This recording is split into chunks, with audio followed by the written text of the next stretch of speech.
Vayera, which you can find on page 78 in the Art Scroll Chumash. It is a portion that is a continuation of Parashat Lech Lecha. Parashat Lech Lecha, page 74 and on, has the mitzvah given to Abraham Avinu of circumcision. It as well shares with us that when the Rebbe Shalom tells Avram that his wife Sarah is going to have a child, Vayipol Avram al panav vayitzchak, his reaction is a tzachak. A tzachak could either mean a reaction that indicates happiness, or it could be being cynical or questioning if indeed the person is serious. And we do understand that sometimes it's hard to indicate what exactly the person is feeling. If a person gives you a blessing, or they tell you someone that you do not rely on totally shares with you that you just won $10,000, so there's that blend there between halavai and yeah, sure. So you don't know where to place it exactly. So the word vayitzchak could mean both. Avraham Avinu has a level of tzchak, but we have a tradition, it's translated, and based on the reaction, it is happiness. Now, Avraham says to the Ribbono Shel Olam, listen, that's wonderful, but Yishmael is also good, meaning I'll settle for my future being placed within the son I already have, who is 13 years old, who is Ishmael. So please turn to page 76. And on page 76, the Rebbe Shalom says, listen, Sarah ishtecha, Sarah your wife, yoledet lecha ben. Let me make it clear to you. Sarah will have a child. And you're going to call him Yitzchak. He will be that Yitzchak. He will bring the happiness to you, the laughter. And the pact and the covenant that I have with you will be passed to him and his future generations. So it will be, in verse Yutet, Vakimoti, second line from the top, Et briti ito, my covenant will be with him. Lebrit olam, for eternity. Lizaro, and to his offsprings, and acharav, a key word here, acharav.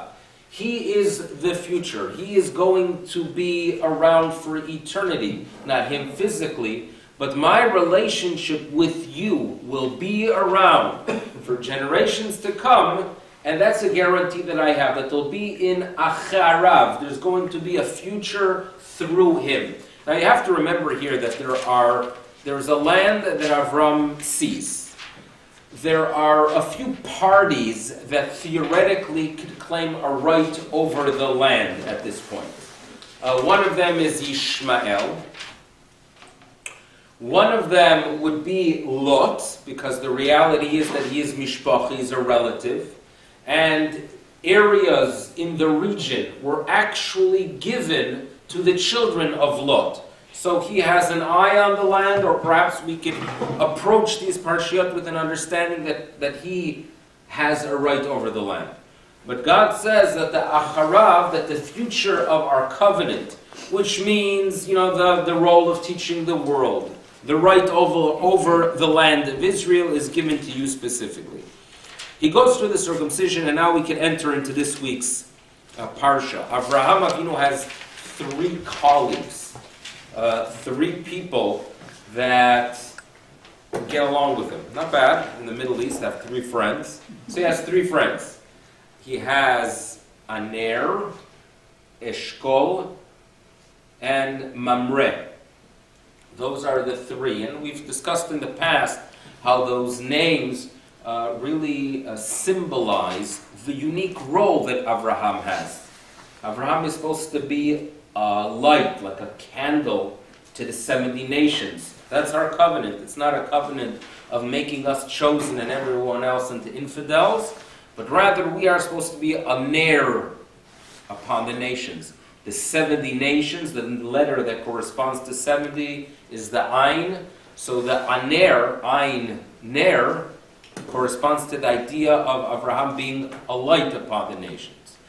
The main message of Judaism is that we have this wonderful world and we're supposed to enjoy it and remember God as we appreciate the world.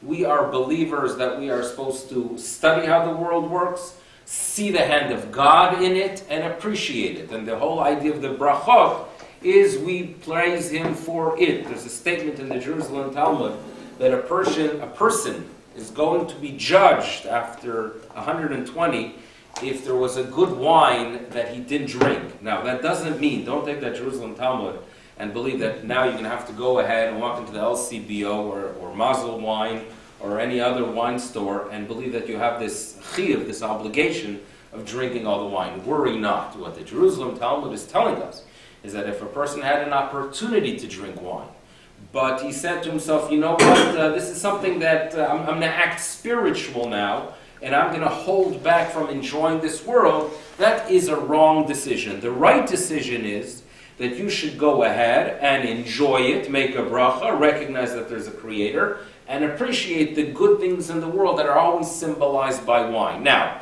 there are situations and there are people when the wine controls them that they are told to hold back. In other words, as long as you are controlling the bottle, you have that mitzvah. If you are controlled by the bottle, so then there is actually guidelines given to you how to deal with the problem that we find in the section of the Nazir. But the general rule is that this wonderful world is us to appreciate. It is not just a Jewish message. This is a message to humanity. Judaism always talks about the fact that we are educators to the world. We always talk about the Bet HaMikdash, Beiti Beit Tefillah Yikareh Lechol Ha'amim. It's to all the nations of the world. The idea of music playing such a significant role in the Bet HaMikdash. Why? Why music? There we mentioned the discussion that in the 19th century, in Germany, there were communities that were adapting liberal practices, specifically in Reform temples. And the Orthodox communities were always challenged by these practices, because there were individuals, at times groups, that wanted to follow those practices. So there was always a struggle that rabbis would have to write long responses of the problem of bringing in the organ into a shul. Why we do not have an organ in a shul. There's a response on it, and it gives an explanation that we cannot follow the practice that the non-Jews have. There's always a debate and a discussion. So one of the hot issues in 1850 was a choir. In other words, a specific community wanted to go ahead and have a choir in shul, which was not the norm. So the rabbi there was very, very upset with it, and he writes to the great Rabbi Hildesheimer, who was the head of the yeshiva in Berlin, and he writes him that I have a serious crisis here. Why? They want to start a choir in my shul. How do I deal with it? Rabbi Hildesheimer responds and says, you know what? Guess what? There is no problem with it.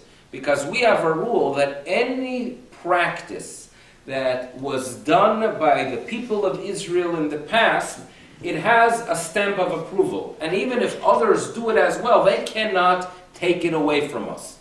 And he notes that if you look in the Bet HaMikdash, a very Jewish place, there was a choir there. And that's how we sing, and that's how we praise God. And therefore, don't make a whole to-do about the choir. The choir is 100% fine. That's what he responds. Why was a choir so important in the Bet HaMikdash? Because music is important. Why is music important? Music is always viewed as the international language. You could relate to songs in all languages, right? There's a hit on YouTube that has over it's a song on YouTube, a clip, that has over 1 billion hits. Absurd. And when you hear it, it's even more absurd. Maybe if you're a teenager, you could understand it, and perhaps you could turn to a teenager to explain to you why it's popular. and it's a song, I think, in Korean or something. No, it's not. Fox, Oh, that's one of them. I don't know which one. But the idea is that foreign languages could prevent you from listening to a lecture. Yeah, right. You would have Rahmanas. Imagine if you're locked into a room and you have to hear a 55-minute lecture in Mandarin. Right? It would be quite difficult. Here, music, on the other hand, the language is never a barrier. There are no barriers when you have music. Music is indeed, it goes beyond boundaries. And that's why the structure of the Bet HaMikdash is one that you bring music into it. Right? You know, Judaism always talks about the idea of sensitivity towards humanity, but at the same time, we are allowed to be thankful when we go ahead and kill our enemies. Right? A little bit of a contradiction there.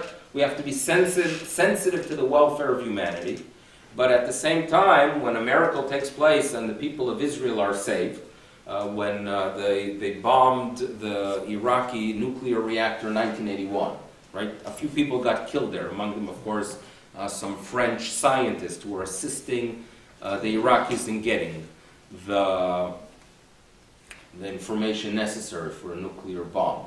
So we got the news, you got the news, 1981, we say, Baruch Hashem, they did it. Do we mourn the fact that the people died? Well, it's a yes and it's a no. Yes, human life is lost.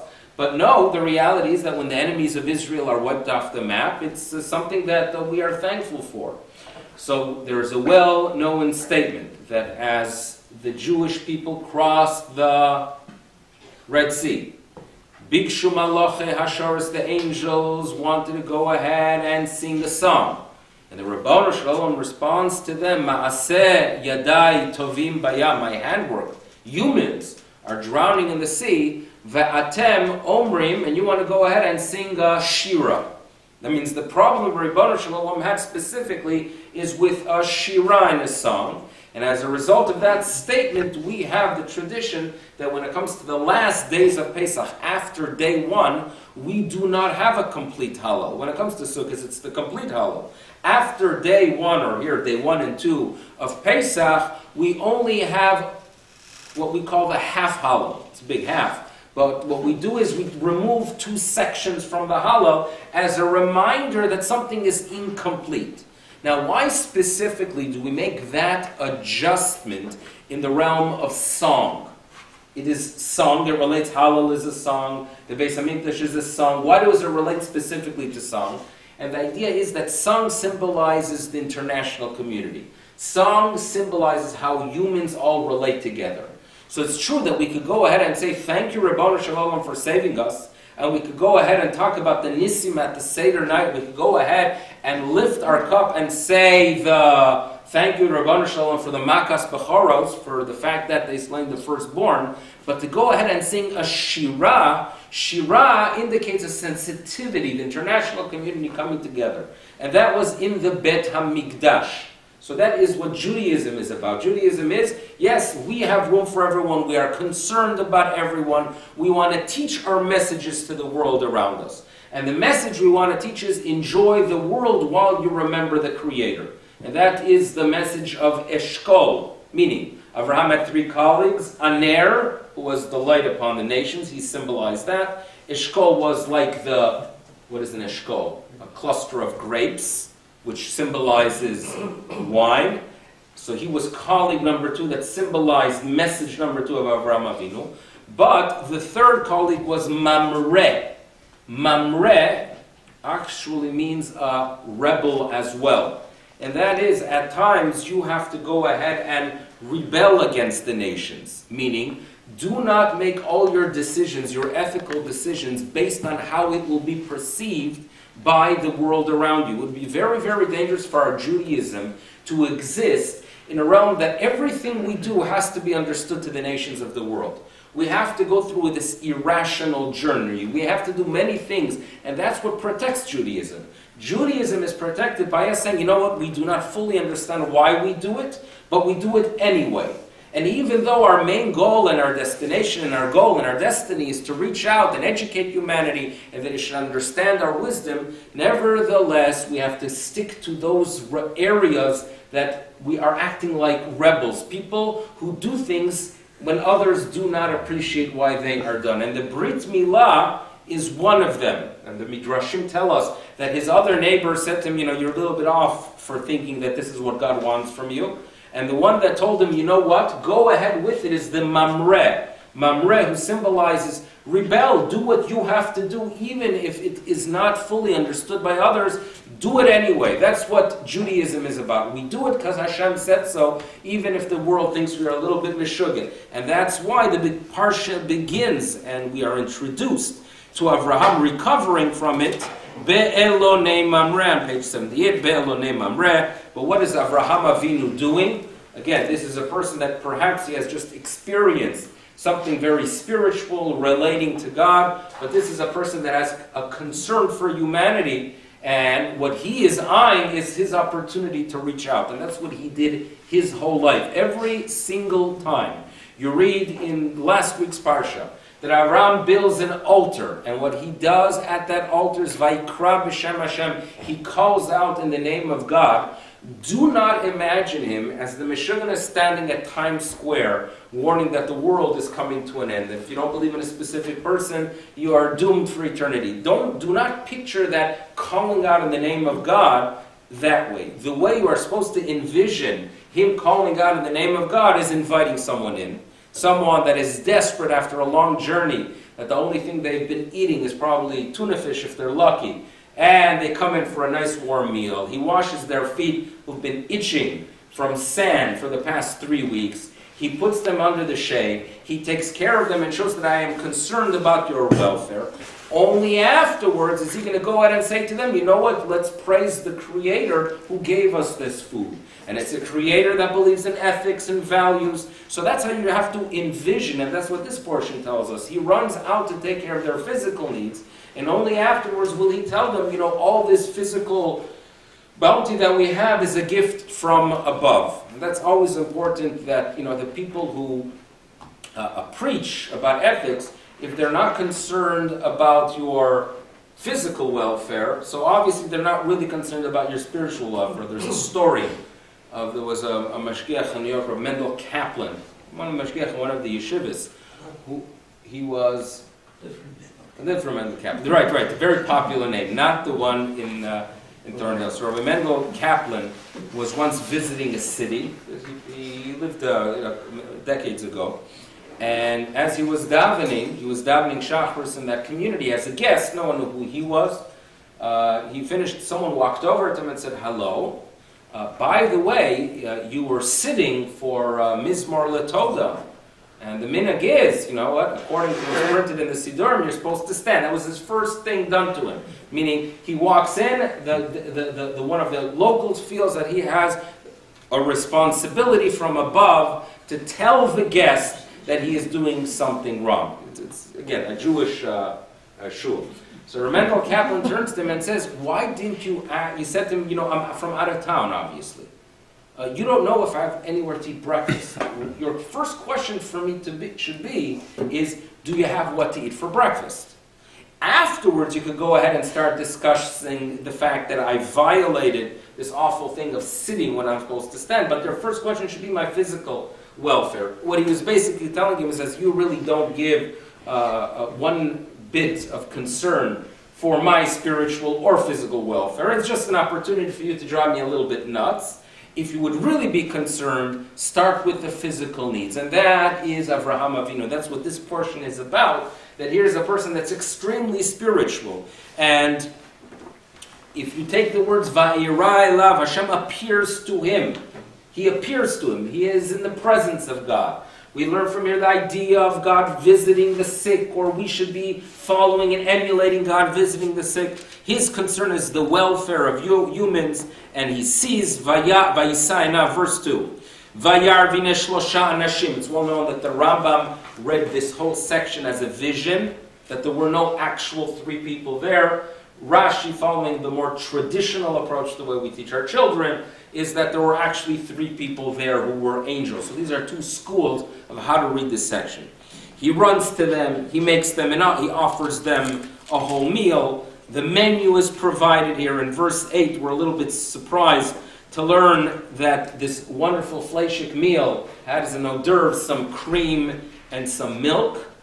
Cream and milk, I would have probably with coffee or something. But it doesn't tell us that they ate it together if you're getting really upset about it, and if not, not. But in any event, they sit there and they eat. Page 80. Page 80. Now remember, this is before the Torah was given. We have, on the other hand, a rabbinic statement that Avraham Avinu followed all of Torah. Most probably, he sensed that for these guests, that's what they need. There's an explanation in one of the Chumashim of why there's a benefit of having a little bit of milk and cream right after you walk through the desert. So he gave it to them first. Maybe they changed the dishes, maybe not. Whatever it is, you don't have to concern yourself too much with what the angels did. There are wonderful midrashim about it as well. Page 80. Verse 9. Vayamru elav. Now they say to him, Ayeh Sarah ishtecha. Where is Sarah? And he says, Hine ba'oel. And now these guests say something that is a little bit unexpected here. Vayomer shov ashuv elecha ke'et chaya. That, you know, I'm going to return next year. I'll be back. The meal was so good. I will be back. Ve'hine ben leSarah ishtecha. And you should know there's going to be a child for Sarah. And v'Sarah shomat petach ha'oel v'hu acharav. Simple reading of the second half of this verse. V'Sarah. Sarah is tuning in. She was listening to the conversation because she was at the entrance of the tent where this conversation is taking place. V'hu acharav, and the tent which was behind him. It was behind him. Now, comes Rameir Simcha Dvins. So this is early 20th century. And he gives us a new reading of this verse. And what he does is he's going to take 4 words and put them in parentheses. And we're going to read the verse without those 4 words, and then we're going to put it back in. So let's go through the verse again. Verse 10. Vayomer, and the angel says to him, Shov ashuv elecha, I shall return, ka'et chaya, next year. And vehine ben leSarah ishtecha, and your wife Sarah will have a child. Vehu acharav, meaning I skipped 4 words. Vehu acharav, and that child is going to be the one who will be receiving the title after you. Remember earlier we learned that God says to Abraham that you should know it's not Yishmael that is going to carry the tradition, but rather there's going to be a child, Yitzchak, Lizaro acharav. He's going to be the carrier of this tradition. The covenant will live through him. So the reading the Meshech Chochmah has of this verse is that Hu acharav is not relating to the tent, but rather it relates to the blessing mentioned earlier. So now, really, if he is talking to Avraham, he should have said, Vehu, and this child that's going to be born is going to be acharecha. But due to the fact that Sarah was listening, so he turns to her and he says, Vehu, and that child, Sarah, will be acharav, will be the continuity. He will be the carrier of the covenant. So therefore you have to reread the verse that since Sarah shomat petach ha'oel, so therefore the angel or the guest said, Vehu, that child is going to be following acharav. So acharav becomes, according to this reading, a key term in this portion. Who is going to be the future of the people of Israel? Who is going to have this covenant of reaching out to humanity? There are a few people that perhaps deserve it. Yishmael, after all, he's the son of Avram. Eliezer, believe it or not, Avram at last week's parsha was saying to God, listen, the only one that's really carrying on this idea of inspiring people, of teaching them values, is Eliezer. It could be Lot. You know, we're going to have some issues with him very soon, but there were traditions and values that he did keep from Avram Avinu. So maybe Acharav belongs to Lot. So we are told that it's not Lot, it's not Ishmael, it's not Eliezer, it is going to be the child born to Sarah. So that is what's taking place with the reading, but keep in mind the word achara, because it will make its appearance again, because Lot is going to really slam shut the door on his descendants being carriers of it at all. Okay. Now, we know about the destruction of Sdom. Avram's praying for the welfare of Sdom. So let's move just to chapter 19, which we are going to read the behavior of a very odd fellow. In other words, I wouldn't want to spend an airplane flight sitting next to Lot. And I'll tell you why. Because his behavior is very, very odd. He obviously was impacted by the values of Avram Avinu, but there's a level of corruption there which is scary, which is very, very scary. They come to Sdom. These angels disguised as humans come to Sdom, and they're down to 2, by the way. Right? One of them, it seems to be fulfilled his mission, informs Sarah of the birth of what's going to take place in the future. 2 angels come to Sdom, and Lot, on page 84, verse 1, Vayakam likratam, he goes ahead, he stands up, and he bows his face to the ground. He is in awe, he has an opportunity to honor them, and he says to them, Suruna, do me a favor, please. Turn about and come to the house of your servant. Please, I would like you to spend the night, wash your feet, and then leave early in the morning, because I don't want anyone to see. Because this is, after all, Sdom. Sdom believes that that which is yours is yours. To give to others is considered crime. You are going to attract people who are in need into your community if you're going to give handouts. So therefore, Sdom's philosophy was the survival of the fittest, and therefore guest and welcoming guest was a crime. You would get the capital punishment for bringing the needy into your community. What's yours is yours. It's your money, and therefore do not allow others to take it at all. Now, they say no. Eventually he pressures them. They come to his house in verse 3. Now it's interesting. Vayas lahem mishteh. He goes ahead and he doesn't just give them food, but there's a feast there. Now Avram did not have a feast. We are told that there was a good menu there, but we don't find a feast by Avram. Lot, on the other hand, upgraded it into a feast. What's the reason for it?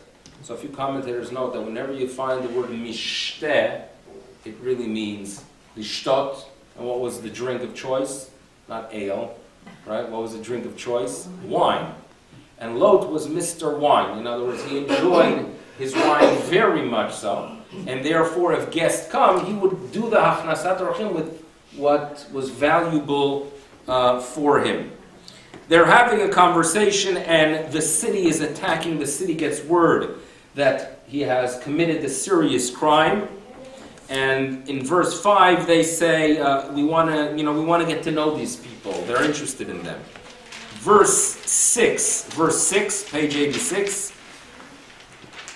Vayetze alehem Lot. Lot walks out, and he's preparing to make a statement to the community, to defend, to try to allow him, Lot, to continue this great mitzvah of achnasat orchim. So what is Lot going to do and willing to do for the sake of this important mitzvah? So in verse 8, he tells them, listen, Hinena li shtei banot, I have 2 daughters. Asher lo yadu ish, they have not known a man. So therefore, if you want to do something, what I can do is I can offer my daughters, but do me one favor, rak lanashim ha'el, but do nothing, please, to the people who have come under the shelter of my roof. In other words, here my daughters, do whatever you want with them, but do me just one favor, allow me to take care of the guests. So we are dealing here with a person who has been corrupted by good deeds, meaning he was inspired by Avraham, he knows the importance of Achnasat Orchim, but due to the fact that he's a corrupted individual, he goes ahead and, as the Ramban puts it, people throughout the ages have died defending their family members. Here's a person that goes ahead and makes an offer. So he's a creepy fellow who had learned some good things and perhaps sounded like a good person, but there's some serious problem with his behavior. And no doubt a person like that is not worthy to have the Acharav title placed upon him. He cannot be the continuity of the people of Israel.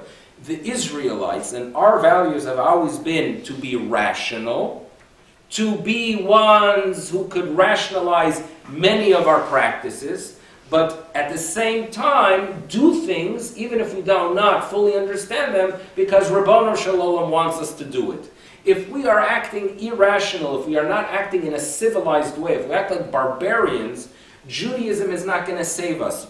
Judaism is not the cure if we do not have Mensch Lachag, Derech Eretz, Kadma La Torah. There has to be a way of the land, what's normal, what humans do. You have to have that sensitivity. Then after that you can upgrade it. You could go ahead and bring Torah into your life and be that complete person, the complete Jew.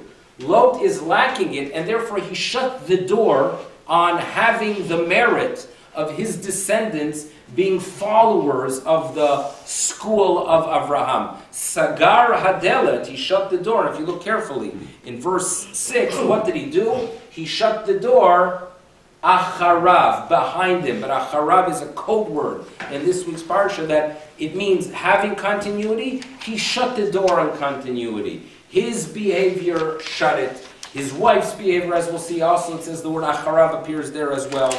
But in any event, that's what we know. There is no future through him. The future is through Yitzchak. Yes? What was he anticipating? Why? What was he anticipating that the villagers were going to? What did they have in mind? And was it valid? So was his concern valid? I'm not saying what his actions were valid, but was his concern valid? Now, when in verse 5, what did the villagers really want when they were knocking and banging at his door? Their claim was basically, you have no right of welcoming such people here. And therefore, once they are here, we're going to do what we want with them. What was their desire? So it seems like that homosexuality was part of their way of thinking. And therefore, at the end of verse 5, when the words Vaneda'a otam, we shall get to know them, is the exact same word of Adam Yada et Chava Ishto. It is a term that symbolizes a sexual relationship. That's what they wanted, meaning they didn't view them as people. They viewed them as objects that happen to be here. They have no value. They would have no problem killing them. But, number one, what the community wanted to do is satisfy their own personal needs. So he makes a suggestion to them and says, listen, for me it is important. I know you have desires and urges, so let me make you an offer that either they could or can't refuse. The offer would be, here are my daughters instead. And it's all in that context that he's making an offer to them. He is corrupt. Why is he a corrupt person? Because that is not natural to do. In other words, the great deed that he was inspired, the great deed that he saw by Abraham is true. But if you do not act like a normal human being, which is protecting your family and fighting for the honor of the daughters, there's something very wrong with him. So he basically, that's what they wanted. That's what he was willing to negotiate and offer to them. And the bottom line is they kicked in. They pulled out what the Torah calls sanverim. The angels pulled out these sanverim, which is very difficult in verse 11. You see it? He struck them with blindness, they translated. But sanveri means he hit them with an object that creates blindness. So as a kid who watched Star Wars, I have an image always that they were standing, that the two of them pulled out these lightsabers. Right? So some of you know what that is. And with lightsabers, they were able to go ahead and save them. Whatever it is, they kicked in.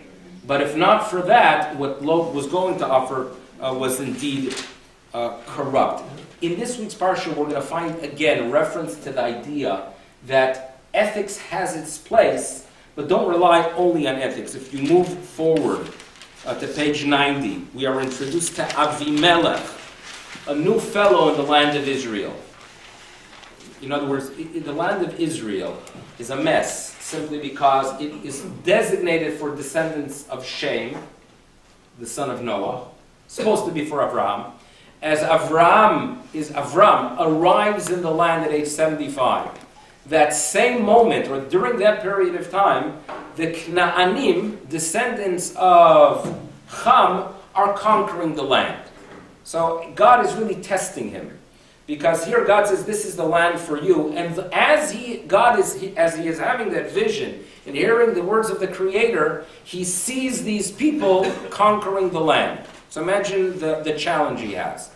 It is guaranteed to him being conquered that moment by someone else.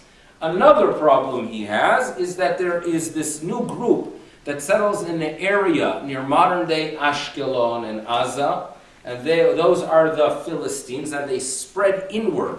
They spread inward into the region that we call Gush Dan, Tel Aviv, south of Tel Aviv, and they are spreading there. And as we know very well, one of the tribes, the tribe of Dan, had to move out of the region due to these Philistines. Who are they? Or it's not so clear who they are exactly. What's interesting to note is that you find among the Egyptians in their history records that they refer to them, that Ramses fought against the sea people. They were known as the sea people. And they were, in essence, they originated from Greece. Avimelech originates from Greece. They conquer the region in southern Israel, and that's where they settled. And that gives us a little bit of an understanding, knowing that they originate from the Greek and their culture. Not that Greek culture is developed at that time yet, but without doubt it had seeds of future Greek culture. We can have an understanding of their conversation, because we know the story. Avimelech takes Sarah's wife. God appears to takes Avram's wife Sarah. God appears to Avimelech, and Avimelech turns around and says to Avram, "Why did you lie to me? Why were you not honest?" So on page 92, verse 11, Vayomer Avram is going to defend himself. And how is he going to defend himself for having to lie? He will say, "Listen, ki amarti, I declared, rak en yirat elokim b'makom hazeh, that I sense that there is no fear of God in this place." What he is basically saying is that perhaps you are ethical, perhaps you are not like the Egyptians, perhaps you have Avimelech and your culture, the Philistines, perhaps you're not like the Knaanim. You have a level of values, but due to the fact that you do not fear God, I could not trust you. I cannot just rely on ethics from allowing people to do what they desire. Ethical people are ethical, argues Avram, but when the price is right, their ethics go out the window. In other words, I am ethical, I would never go ahead and cheat, but the challenge increases if it's $10 million. And perhaps if it's $100 million, I'll think about it a little bit differently. If I have the fear of God, I have a boundary set where I'm not going to cross that line. If I do not have the fear of God, and it's only based on ethics, that if we want to live in a society, I cannot do something that everyone does, right? That's the rational way of thinking. That even if there's no God, there has to be ethics, because if I can do something that, if everyone does it, it destroys the society, I don't do it. Those guidelines work to an extent. If there is no fear of God, argues Avram, everything will collapse. So he is presenting and saying to you, Mr. Avimelech, ethical you are, but if you do not have Yirat Elokim, I cannot trust you. And that's a declaration that he makes to this person, that ethical you are, you follow perhaps a culture that has in it roots of rationalism, roots of perhaps even enlightenment, but if without the fear of God, it will not survive. And that leads us to the last portion of Avram Avinu doing the most unethical thing possible, and that's what we're going to turn to now, I'll touch, on page 100. The Akedah, right? The trial of the binding of Yitzchak. The story we know, the statement the rabbis say, the rabbis of the Talmud write, that HaKadosh Baruch Hu made a declaration, which is, Lo alta al libi, meaning, what I commanded, or what Avraham understood me to command, to do, I never ever thought of it. Meaning, I wanted Avraham to misunderstand me. I wanted Avraham to think that I want from him his son to be offered. What I really meant was that he should bring him up as a olah, bring him up as an olah to the mountaintop, but not to offer him. I was misunderstood intentionally. I wanted Avraham to misunderstand me. I wanted him to have that 3-day journey believing, but I never had intention for it. Now, is this a fair God? I mean, think about it. You have here a creator asking something which he doesn't have in mind that should ever be done, but he wants the person to think for a 3-day period that God wants him to do it. Why does God... What was that? He was testing him once again. Okay, testing, but to test him with such a thing that is so irrational. And here we have, Avraham has been preaching for his whole life. According to rabbinic tradition, he's 137 years old. K'nai Nahara at that time. Not bad.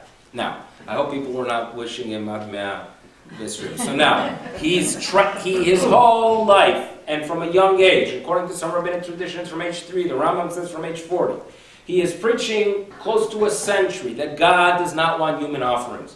It's not what God wants. That's not what the world's about. The world's about using, utilizing, appreciating, being ethical, being sensitive. He was preaching it everywhere.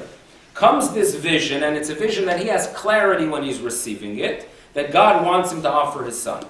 So he has the greatest question mark in the world, but he takes that irrational journey for 3 days.